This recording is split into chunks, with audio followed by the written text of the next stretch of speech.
दुश्मन को मारो कम, तड़पाओ ज्यादा। ये देश रहना चाहिए गैर बराबरी के खिलाफ इस लड़ाई में। नमस्कार, मैं हूं चित्रा त्रिपाठी और अब वक्त हो चला है जनहित का। नमस्कार, मैं हूं चित्रा त्रिपाठी और आप देखना शुरू कर चुके हैं जनहित। आज हो गई है 24 अक्टूबर और अब से ठीक 12 दिन के बाद बिहार में पहले चरण के वोट पड़ जाएंगे। इस वक्त मैं आरा में हूं।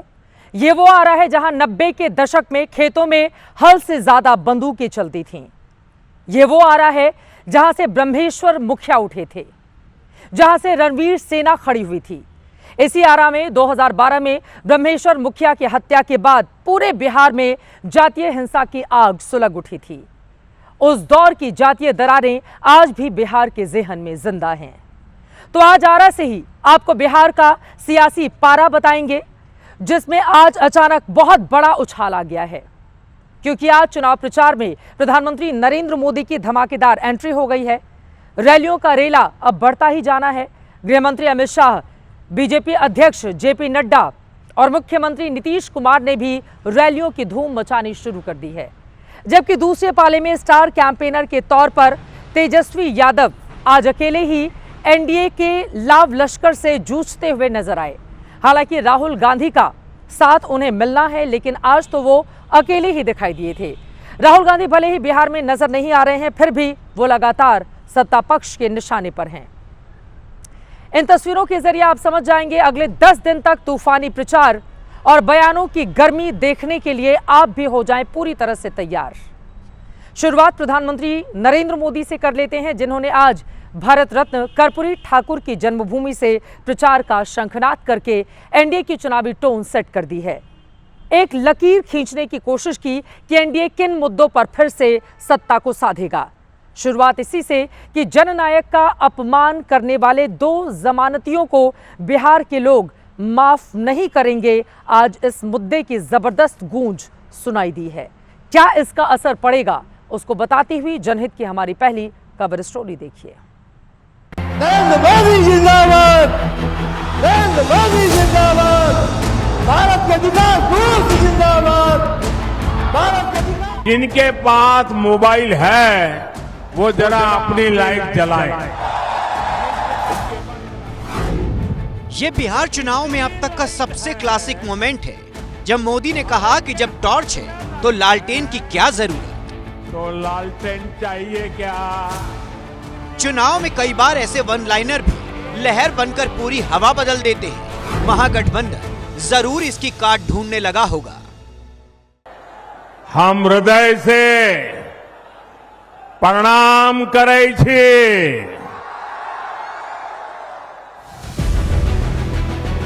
समस्तीपुर के कर्पूरी ग्राम से मिशन बिहार शुरू करके पीएम मोदी ने सबसे पहले कर्पूरी की उपाधि चुराने पर कांग्रेस और आरजेडी को घेरा।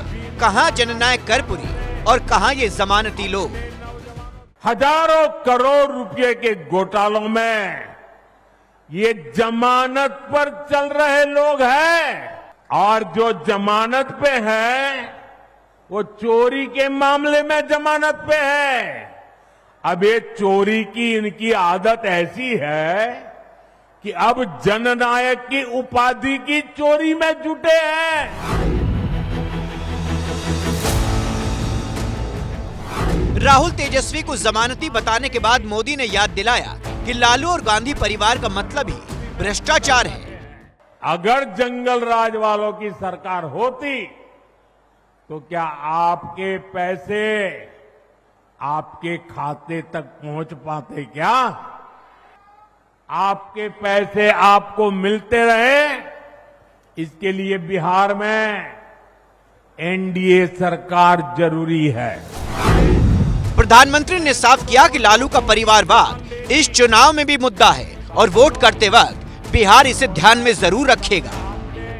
आरजेडी और कांग्रेस को अपने अपने परिवारों के राजनीतिक भविष्य की ही चिंता है।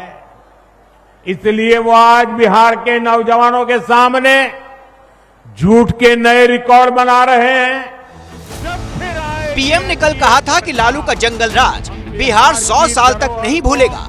आज कहा आरजेडी का मतलब ही जंगल राज है। आरजेडी के शासन में यहां रंगदारी, हत्या, फिरौती, अपहरण एक उद्योग के रूप में फले फूले। जंगल राज में दलितों के लिए, अति पिछड़ों के लिए पुलिस थाने के दरवाजे बंद थे।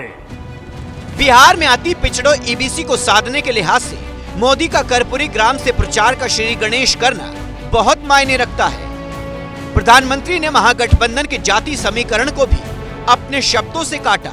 लेफ्ट पार्टियां और मुकेश सहनी की वीआईपी भी प्रधानमंत्री के टारगेट पर आई। हमने बिहार में नक्सलवाद,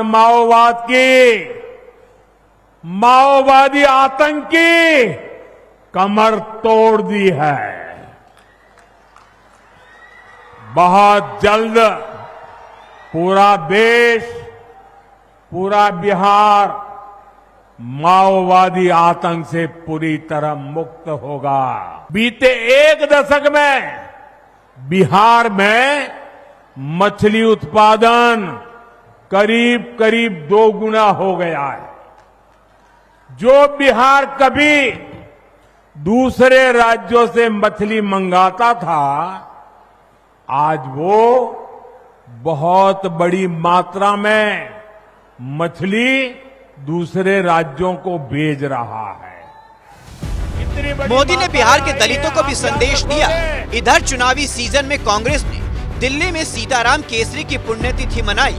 उधर बेगूसराय में मोदी ने बिहार को केसरी का अपमान याद दिलाया।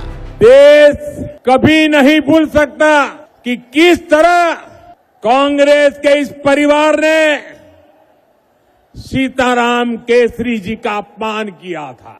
आज का दिन हमें याद दिलाता है कि कांग्रेस दलितों, पिछड़ों के अधिकार छीनने के लिए क्या कुछ कर सकती है। महागठबंधन बार बार नैरेटिव बना रहा है कि नीतीश का सीएम टिकट कंफर्म नहीं है। मोदी ने दोनों रैलियों में इसका जवाब एक बड़े दावे से दिया। इस बार बिहार में नीतीश बाबू के नेतृत्व में एनडीए जीत के अपने पुराने सारे रिकॉर्ड तोड़ने वाला है। बिहार एनडीए को अब तक का सबसे बड़ा जनादेश देगा।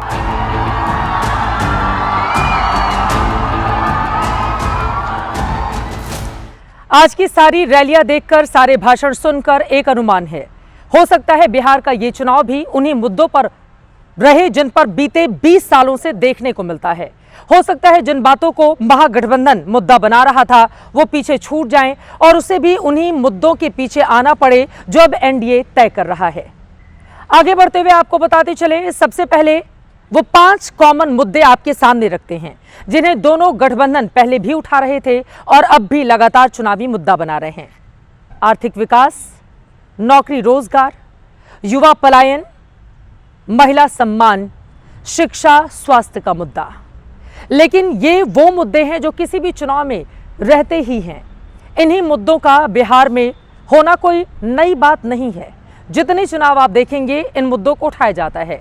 कोई ऐसा बड़ा मुद्दा हो जिसके पूरे चुनाव की हवा बदलने की कुव्वत हो, इसके लिए महागठबंधन 3 मुद्दे उठा रहा है।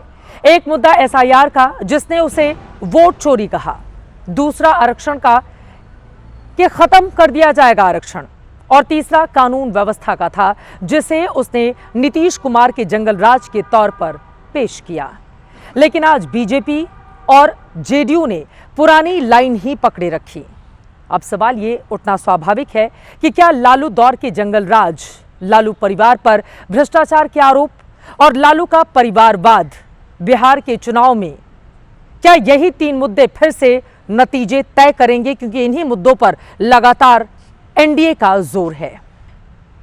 पीएम मोदी के अलावा अमित शाह और नीतीश कुमार की जुबान पर भी रैलियों में सबसे पहले जंगलराज, भ्रष्टाचार और परिवारवाद का ही जिक्र है। वहीं तेजस्वी यादव ने मोदी और शाह को बाहरी बताकर बिहारी वर्सेस बाहरी का मुद्दा बनाने की कोशिश तो की है। लेकिन क्या वो भूल गए कि नीतीश बिहार में ही जन्मे हैं और 20 साल से मुख्यमंत्री भी हैं। एनडीए का बड़ा चेहरा भी वही है उन्हें बाहरी बताना बिहार क्या हजम कर पाएगा या वास्तव में यह मुद्दा महागठबंधन के लिए काम कर जाएगा। जंगल राज,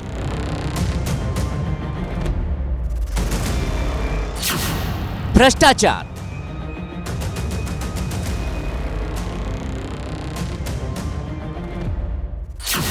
परिवारवाद,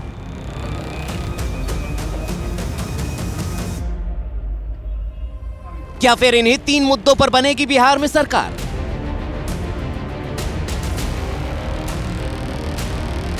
समस्तीपुर और बेगूसराय में पीएम मोदी ने महागठबंधन को घेरा,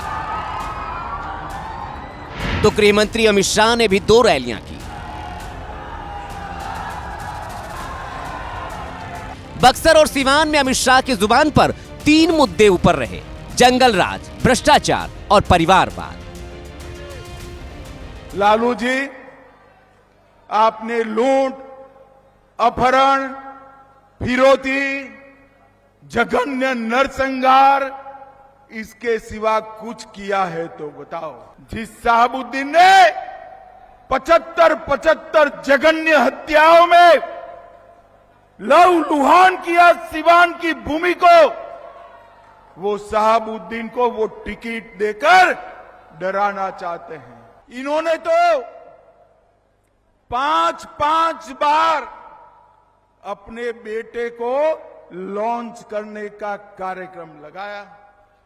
ये श्रीहरिकोटा में अपना एक भी अवकाशयान लॉन्चिंग में फेल नहीं जाता है, मगर लालू जी ने 5 बार लॉन्च करने के बाद भी तेजस्वी यादव का लॉन्चिंग होता ही नहीं है। 940 करोड़ का चारा घोटाला कर रुपया चाऊ कर गए। लैंड फॉर जॉब का स्कैम किया, रेलवे की होटल बेचने में घोटाला किया, बेनामी संपत्ति का घोटाला किया।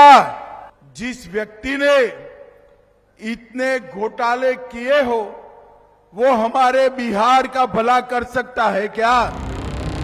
जवाब में तेजस्वी ने 4 रैलियां की। तेजस्वी ने मोदी और शाह को बाहरी और खुद को बिहार का बेटा बताया, लेकिन तेजस्वी को एनडीए के चुनावी ट्रैक जंगल राज, परिवारवाद और भ्रष्टाचार पर भी आना पड़ा। अरे मोदी जी, फैक्ट्री लगाइएगा गुजरात में, अब विक्ट्री चाहिए बिहार में। देखो, हम बिहारी हैं, हम लोग डराए वाला नहीं है, बाहरी से डराए वाला है। बताइए, 2 लोग गुजरात से आकर के बिहार चलाने का काम कर रहे हैं। बताओ सहरसा के लोगों, बिहार को बिहारी चलाएगा कि बाहरी चलाएगा? उन्होंने खुद ही नीतीश कुमार जी के 55 घोटाले गिनाए। क्या कार्रवाई हुई? जहां घोटाले हो रहे हैं, कार्रवाई नहीं हो रही, वो जंगल राज होता है। जहां अपराधी खुलेआम घूम रहे हैं, कोई कार्रवाई नहीं हो रही, अपराधियों को संरक्षण दिया जा रहा है, वो जंगल राज है। कितने ऐसे दिन, कोई ऐसा दिन नहीं जहां बिहार में गोलियां, मर्डर, हत्या, लूट, रेप, किडनैपिंग ना हो रही हो। टूटा फूटा झूठा बात तेजस्वी नहीं करता है, जुमलेबाजी तेजस्वी नहीं करता है। जो हमने कहा है वो किया है, और जो कहेंगे वो करेंगे। तेजस्वी सीएम बनेगा तो बिहार की 14 करोड़ भी सीएम बनाएंगे। बिहार को भ्रष्टाचार मुक्त बनाने के दावे पर बीजेपी पहले ही तेजस्वी को घेर चुकी है कि जो खुद करप्शन केस में फंसा है, उसका ये दावा मजाक है। बीजेपी अध्यक्ष जेपी नड्डा ने बिहार पहुंचकर आरजेडी का नया नाम रख दिया है, और बीजेपी के बाकी स्टार कैंपेनर ने भी इसी लाइन पर हमले तेज कर दिए हैं। आरजेडी, आर का मतलब रंगदारी, जे का मतलब जंगल राज, और द का मतलब दादागिरी। आरजेडी का मतलब क्या है? आर का मतलब रंगबाज, रंगदारी, और जे मतलब जंगल राज, और डी का मतलब है डकैती। एनडीए का प्रचार आज से तूफानी रफ्तार पकड़ चुका है, जबकि दूसरी तरफ आरजेडी में किसी को खबर नहीं है कि राहुल गांधी आखिर कहां हैं। तेजस्वी की मदद वो करने कब आएंगे? ऐसे में तेजस्वी कहीं अकेले न पड़ जाएं। और अब बात करेंगे नीतीश कुमार की।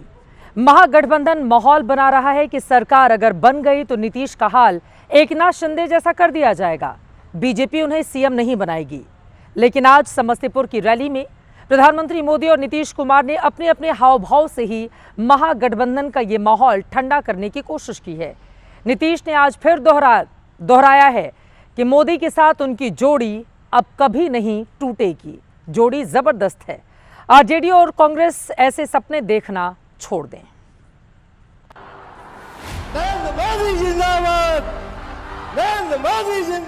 समस्तीपुर के मंच पर एनडीए के सहयोगी दलों ने प्रधानमंत्री का फूलों की इस विशाल माला से स्वागत किया। माला सिर्फ प्रधानमंत्री मोदी को पहनाई गई तो उन्होंने माला के भीतर नीतीश को भी खींच लिया। इसके बाद जिस गर्मजोशी से दोनों ने एक दूसरे का हाथ पकड़ा वो जेडीयू एनडीए की केमिस्ट्री बताने के लिए काफी था।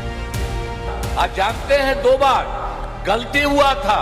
हम लोगों के पटिया में भी 2 बार 1.5 महीना के लिए उसको ला, हमने तो देखा सब गड़बड़ है, उसको हटा दिया और कहा जहां से हम लोगों का शुरू हुआ वही रहेगा, कभी बाएं दाएं इधर नहीं होगा। और इस प्रकार से जो हम लोग इन्हीं के साथ रहेंगे सब दिन के लिए, और उसके बाद कोई इधर से उधर नहीं। ये पहली बार नहीं है जब पीएम मोदी के सामने मंच पर ही नीतीश ने गठबंधन तोड़ने को अपनी भूल बताया।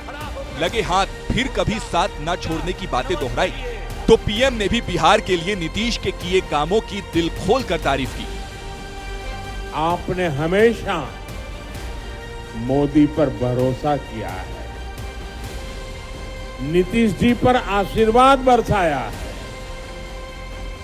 एनडीए के लिए आपका यही प्यार, आपका अटल विश्वास अब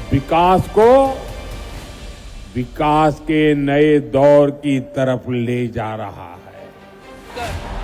प्रधानमंत्री की मौजूदगी में नीतीश कुमार का भाषण का वक्त कम रहा, लेकिन कम वक्त में भी कई मौकों पर प्रधानमंत्री को सराहा। पीएम की मेजबानी में कोई कमी न हो इसलिए खुद भीड़ से आह्वान कर जोरदार स्वागत करवाया। तो सब एक बार खड़ा होकर के उनका नमन करिए। सब खड़ा हो, सब खड़ा हो जा, उनके लिए सब नमन करो। तो बहुत बहुत बधाई। और उनके बाद पूरा देश और पूरा बिहार बहुत आगे बढ़ेगा। जेडीयू की तरफ से मोदी नीतीश की तस्वीरों में 2 भाई का कैप्शन देकर मजबूत रिश्तों की गवाही दी जा रही है। इन तस्वीरों ने उन अटकलों पर भी विराम लगा दिया है जिसमें सीट को लेकर नीतीश की नाराजगी की बात सामने आई थी। सीट बंटवारे को लेकर जुड़वा थ्योरी मोदी नीतीश की जुगलबंदी में साफ नजर आ रही है। और अब बात करेंगे तेजस्वी यादव की। तेजस्वी यादव के चुनाव प्रचार का बतौर सीएम उम्मीदवार आज पहला दिन था। तेजस्वी ने कहा कि उनका सीएम बनना 14 करोड़ बिहारियों के सीएम बनने जैसा होगा। लेकिन महागठबंधन की चुनावी ऊर्जा का एक हिस्सा आज डिप्टी सीएम के नाम पर डैमेज कंट्रोल करने में भी खर्च हुआ है। मुकेश सहनी को भावी डिप्टी सीएम घोषित कर दिया गया, लेकिन किसी मुस्लिम को नहीं किया गया। इस पर कई बार आज आकर तेजस्वी यादव को सफाई भी देनी पड़ गई।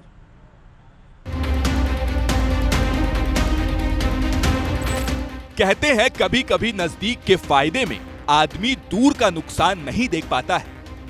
सीटों के झगड़े से जैसे तैसे निकलने के बाद महागठबंधन के सामने अब डिप्टी सीएम नाम की समस्या खड़ी हो गई। पटना में कल पूरे तामझाम के साथ महागठबंधन के तमाम दलों ने तेजस्वी यादव को सीएम फेस घोषित करने के साथ डिप्टी सीएम पद के लिए मुकेश सहनी के नाम का भी ऐलान किया था।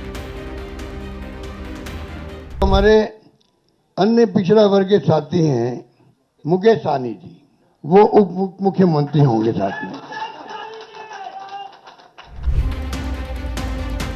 लेकिन सन ऑफ मल्ला के नाम से चर्चित सहनी को ही एकमात्र डिप्टी सीएम उम्मीदवार बनाने का फैसला अब महागठबंधन के गले फंसने लगा है।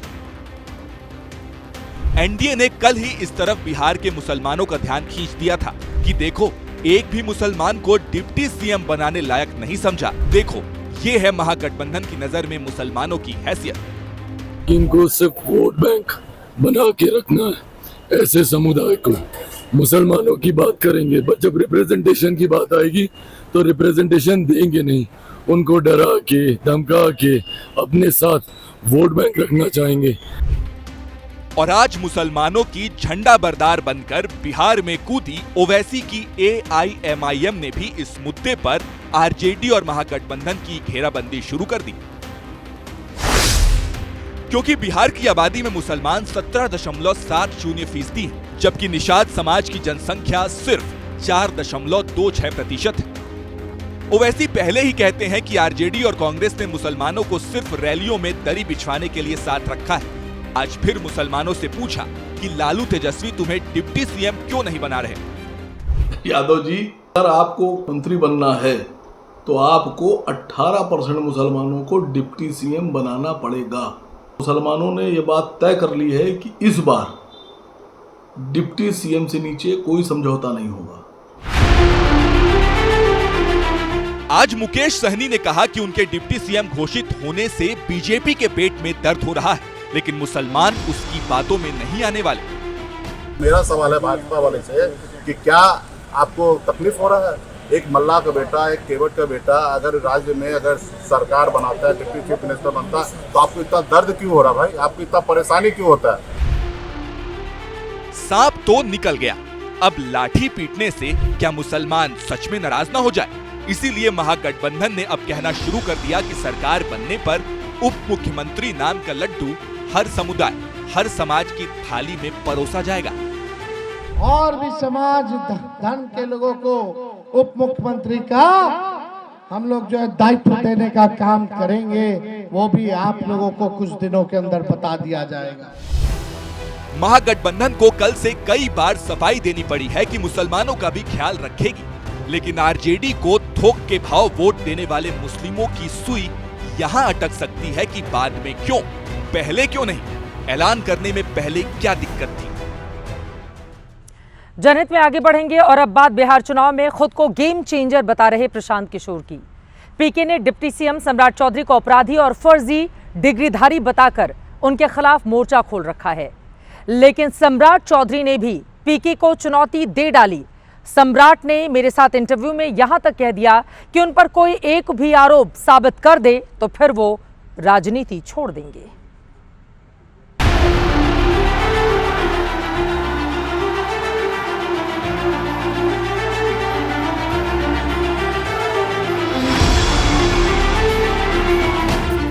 सम्राट चौधरी 10वीं पास नहीं है, झूठ बोल रहे हैं कि 7 लोगों के हत्या का अभियुक्त, आरोपी नहीं, 7 लोगों का हत्या का अभियुक्त इस राज्य का उप मुख्यमंत्री बना हुआ है आपके अमित शाह जी के कृपा से। कभी पढ़ाई लिखाई और डिग्री पर तीखे सवाल, खुद को बिहार की राजनीति का नया विकल्प बताने वाले प्रशांत किशोर बिहार के डिप्टी सीएम सम्राट चौधरी के खिलाफ ऐसे ही सनसनीखेज दावे करके बिहार में बीजेपी के चुनावी मिशन की मिट्टी पलीत करने में लगे हुए हैं। लेकिन खुद पर लग रहे आरोपों पर सफाई दे देकर थक चुके सम्राट चौधरी अब पलटवार करते हुए प्रशांत किशोर की बुद्धि और सोच समझ पर ही सवाल उठा रहे हैं। प्रशांत किशोर कह रहे हैं 7 लोगों की हत्या के आरोपी हैं, आपको जेल भेजा जाना चाहिए और बीजेपी ने आपको डिप्टी सीएम बना दिया है। मूर्ख के सामने बात नहीं किया जाता। मूर्ख हैं वो। मूर्ख, एक चीज समझिए, जिस आदमी को ज्ञान ही नहीं हो, एक पॉलिटिकल केस में लोगों को यातना, जेल यातना दी। पीके कई बार आरोप लगा चुके हैं कि सम्राट चौधरी चुनावी हलफनामे में क्वालिफिकेशन और डिग्री को लेकर फर्जी जानकारी देते आ रहे हैं, जिस पर सम्राट चौधरी ने पीके को नौसिखिया बताते हुए चुनौती दे डाली कि कोई भी आरोप साबित हुआ तो वो राजनीति से संन्यास ले लेंगे। मुख्यमंत्री बिहार के क्या तो प्रूफ कागज लेके आना चाहिए ना, कागज लेके आना। अरे भाई, वही तो मैं कह रहा हूं कि जो व्यक्ति 1998 में बाइज्जत बरी हो गया हो, उस पे चर्चा क्या हो सकती है? सुप्रीम कोर्ट तक चर्चा हुई हो। सुप्रीम कोर्ट के ऊपर आप हैं कि प्रशांत किशोर हैं? पहले ये तो बता। सबसे बड़ा है तो भाई तो सुप्रीम कोर्ट वो तय करने दीजिए ना। आप तो घेर लिया है ना इस क्या घेर लिया? ये आपके मीडिया के लिए ब्रेकिंग न्यूज है, इससे ज्यादा कुछ नहीं। घेरते हैं क्या घेरना? कहते हुए कि उनको जेल में होना चाहिए, 7 लोगों की हत्या के आरोपी हैं। मेरे ऊपर एक अपराध प्रूफ कर दीजिए, मैं जीवन भर राजनीति करना छोड़ दूंगा, ये मैं बता। एबीपी न्यूज पर पीके के आरोपों का जवाब देते हुए सम्राट चौधरी ने 1995 के उस मामले के बारे में बताया जिसे नरसंहार बताकर पीके सम्राट को हत्या का आरोपी बताते फिर रही है। लोगों की हत्या वाला मामला क्या है? देखिए, मैं बता रहा हूँ, 1995 में एक गैंग वार हुआ तारापुर में, और हम लोग पॉलिटिकल तौर पर उस समय जुड़े नहीं थे। मेरे पिताजी समता पार्टी लालू यादव के खिलाफ लड़ रहे थे, और वहां कांग्रेस पार्टी और जनता दल के लोग आपस में लड़े, मरे, और उस केस में हम लोगों को नाम डाला। मेरे परिवार से 22 लोग जेल में डाले गए, हत्या का आरोप लगाया। ह्यूमन राइट्स कमीशन ने जांच किया, पुलिस ने जांच किया, हम लोगों को निर्दोष घोषित किया। 1998 में कोर्ट ने बाइज्जत बरी किया। 2003 में उस केस में कई लोगों को सजा हुई जो अपराधी थे। अब किसी को समझ में नहीं आता है, मीडिया तो कम से कम समझे। सम्राट के 10वीं और हायर एजुकेशन पर सवाल उठाने वाले पीके ने कुछ दिन पहले कहा था कि वो तारापुर सीट से सम्राट के पर्चा दाखिल करने के बाद उनके हलफनामे को अदालत में चुनौती देंगे, लेकिन अदालती कार्रवाई की बजाय पीके इसे सम्राट और बीजेपी के खिलाफ चुनावी मुद्दा बनाए हुए हैं। अभी मैं आरा में मौजूद हूं। बिहार की हर खबर लगातार आप तक एबीपी न्यूज पहुंचाता रहेगा। बिहार से निकलते हैं और अब देश दुनिया की बड़ी खबरें आप तक पहुंचाते हैं। पाकिस्तान की बहुत ज्यादा बुरी हालत होने के समाचार हैं।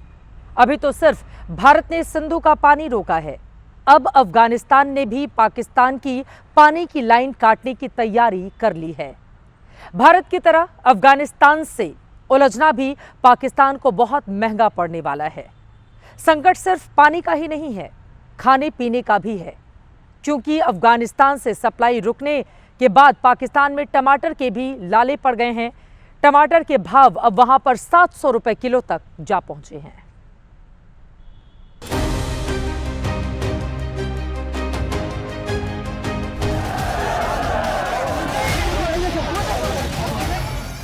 बात बात पर पाव भर परमाणु बम फेंकने की धमकी देने वाला कटोरेबाज देश अब पाव भर टमाटर के लिए तरस रहा है। पाकिस्तान की आवाम पहले ही दाल रोटी की जंग लड़ रही है, लेकिन अब टमाटर अटैक ने पाकिस्तान के लोगों की कमर तोड़ दी है। पाकिस्तान में टमाटर के दाम 500 से 700 रुपए प्रति किलो तक जा पहुंचे और लोग अपनी भड़ास निकालने के लिए अपने प्रधानमंत्री शहबाज शरीफ का सोशल मीडिया पर जमकर मजाक बना रहे हैं। हद तो ये है कि पाकिस्तान में अब सब्जियों का मजहब भी बन गया है। खुद सोशल मीडिया पर लोग पाकिस्तान की पोल खोल रहे हैं। टमाटर और प्याज ईरान से आए हैं इमदाद के तौर पे कि ले जी आप जिंदा रहें, खाएं पिएं, ये उसको फेंक रहे हैं, जाया कर रहे हैं कि ये शिया टमाटर है, ये शिया प्याज है। पाकिस्तानी मीडिया के मुताबिक सब्जियों के दाम सोने चांदी के दाम की तरह बेकाबू हो रहे हैं। हालांकि पाकिस्तान की सरकार लोगों को यहाँ भी झूठी तसल्ली दे रही है। सच्चाई ये है कि अफगानिस्तान से विवाद के चलते 11 अक्टूबर से टोरखम और चमन जैसी क्रॉसिंग बंद है। अफगानिस्तान से आने वाले टमाटर के ट्रक रुके हुए हैं, जिससे कराची, लाहौर, इस्लामाबाद जैसे शहरों में सप्लाई चेन टूट गई। लगभग 5000 कंटेनर दोनों तरफ फंसे हैं। दूसरी ओर पाकिस्तान से शरणार्थी भी लगातार अफगानिस्तान आ रहे हैं और अपना दर्द खुद बयां कर रहे हैं।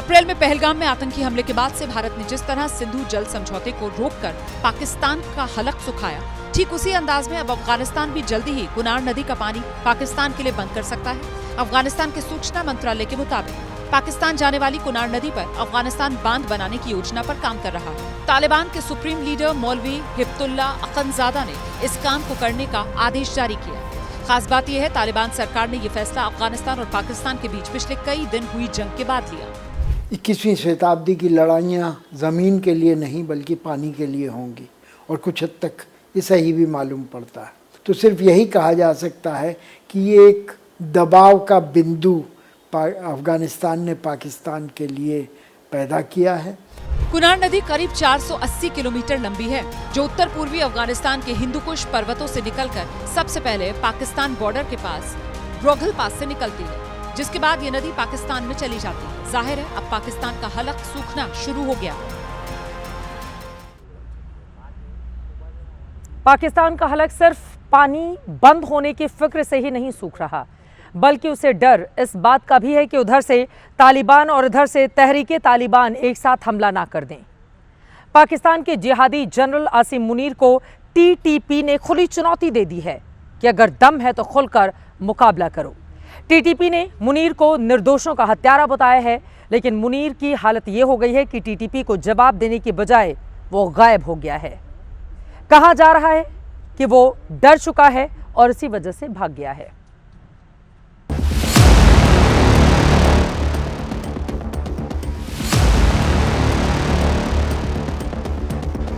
पाकिस्तान का बड़बोला जनरल, जिहादी सोच वाला फील्ड मार्शल आसिम मुनीर चाहे जितना अपने आप को अमेरिका का सबसे बड़ा चापलूस बना ले, पाकिस्तान की आर्मी को जितनी मर्जी टैंक पर चढ़ चढ़ कर हौसला बढ़ाने का ढोंग कर ले, लेकिन मियां मुनीर इन दिनों घबराया हुआ है।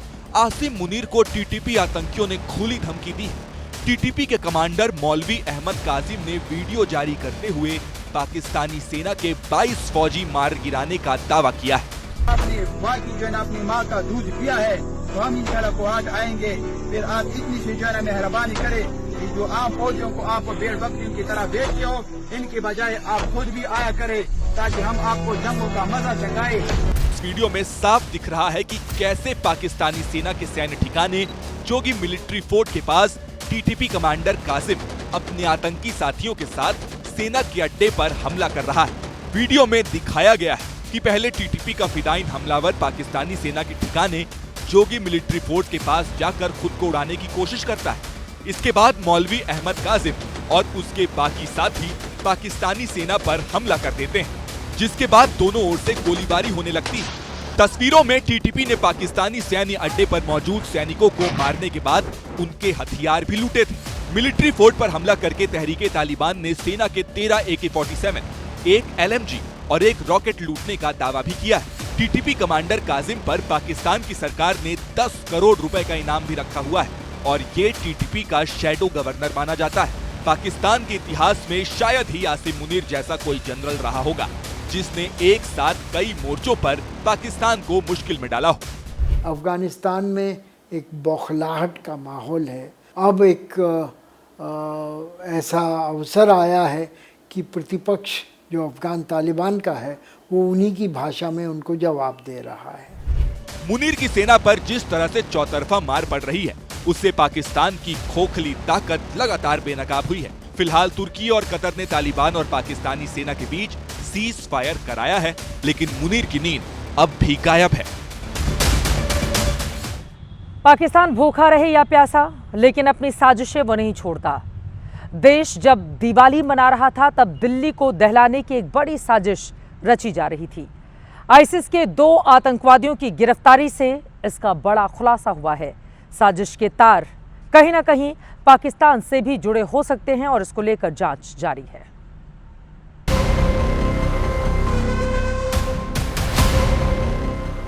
जिस वक्त दिल्ली दिवाली मना रही थी, पटाखों का शोर और आतिशबाजी से पूरे शहर की रौनक दिखाई दे रही थी, ठीक उसी वक्त मौके की तलाश में आतंकवादी बड़ी आतंकी घटना को अंजाम देने की फिराक में थे। आतंकियों के निशाने पर साउथ दिल्ली का बड़ा मॉल और एक बड़ा पार्क।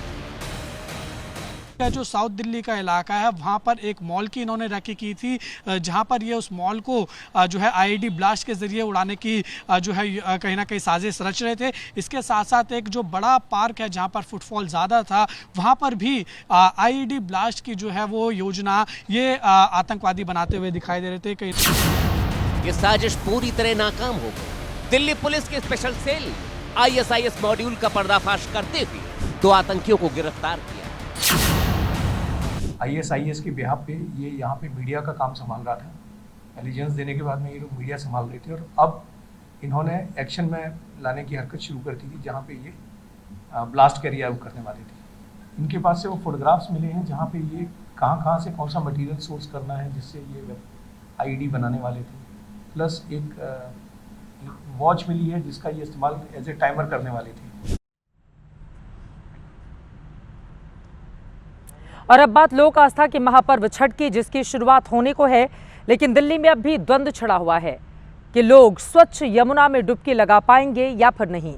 यमुना के जहरीले झाग और उसी सफाई के नाम पर सियासत और तेज हो गई है। जिस मुद्दे पर कभी बीजेपी आम आदमी पार्टी की सरकार को घेरा करती थी, उसी मुद्दे पर भारतीय जनता पार्टी सरकार अब घेरी जा रही है। देश के तमाम हिस्सों की तरह दिल्ली में भी छठ पर्व की तैयारियां आखिरी फेज में है। लेकिन दिल्ली में छठ व्रत करने वाले लाखों श्रद्धालु 27 अक्टूबर की सुबह जब सूर्य को पहला अर्घ देंगे तो एक बार फिर उन्हें यमुना की इसी दूषित पानी में उतरना होगा, क्योंकि छठ से पहले दिल्ली की नई सरकार केमिकल स्प्रे के भरोसे यमुना के पानी से झाग गायब कर रही है। इस वक्त यमुना घाट की आपको स्थिति दिखाते हैं। ये आप देखिए कि कैसे यमुना नदी में जो सिलिकॉन डिफोमर है उसे डाला जा रहा है ताकि जितना भी झाग है वो सारा झाग हट पाए। सामने आप देखिए स्क्रीन पे कि किस तरह से सारा झाग हटाने के लिए ये सारा प्रयोग लगातार यमुना में किया जा रहा है। तो यहाँ पर लाइन से आपको यहाँ पर बोटें दिख जाएंगी दिल्ली जल बोर्ड की, दिल्ली सरकार की, जो लगातार यहाँ पर छठ से पहले यमुना का जितना भी झाग है यमुना नदी में उसे हटाने की कोशिश। सफेद रंग के इस केमिकल को सिलिकॉन डिफॉर्मर कहते हैं। एबीपी न्यूज संवाददाता शिवांग जब कालिंदी कुंज इलाके में यमुना के किनारे पहुंचे तो वहां पर सिलिकॉन डिफॉर्मर से भरे दर्जनों ड्रम मिले। ये आप देखिए तस्वीरों में कि किस तरह से ये जो डिफोमर के बड़े बड़े यहाँ पर कैन यहाँ पर पड़े हुए हैं, दर्जनों कैन यहाँ पर हैं। जैसे ये आप देखिए डिफोमर कंसंट्रेट नाम का ये एक है और इनका काम यही है कि यमुना नदी के अंदर जितना भी झाग है उस झाग को बोट के सहारे यमुना नदी के अंदर डाला जा रहा है। और अब वीडियो ऑफ द डे। किसी जमाने में मराठा सेनाओं और ब्रिटिश अफसरों के शिकारी रहे देशी डॉग फिर से चर्चा में हैं। आज इनकी पहचान फिर कायम हो रही है। रामपुर हाउंड और मुधोल हाउंड के नाम से इन्हें पहचाना जाता है। बीएसएफ ने भारतीय मूल के इन श्वान को राष्ट्र की सेवा में तैयार किया है। साथ ही दुनिया के पेशेवर खोजी कुत्तों की श्रेणी में लाकर इन्हें खड़ा कर दिया है। इनकी ट्रेनिंग किसी जाबाज सिपाही से कम नहीं है, जो वक्त आने पर अपनी बहादुरी का परिचय भी करा सकता है। बीएसएफ ने खुद सोशल मीडिया पोस्ट कर बताया है कि कैसे इस क्षेत्र में भी देश आत्मनिर्भर बन रहा है। और अब आज का जनहित मंत्र। जिस व्यक्ति में कोई लालच नहीं, उसे दुनिया में कोई भी कभी भी गुलाम नहीं बना सकता है। इसी के साथ जनहित में मुझे दीजिए इजाजत।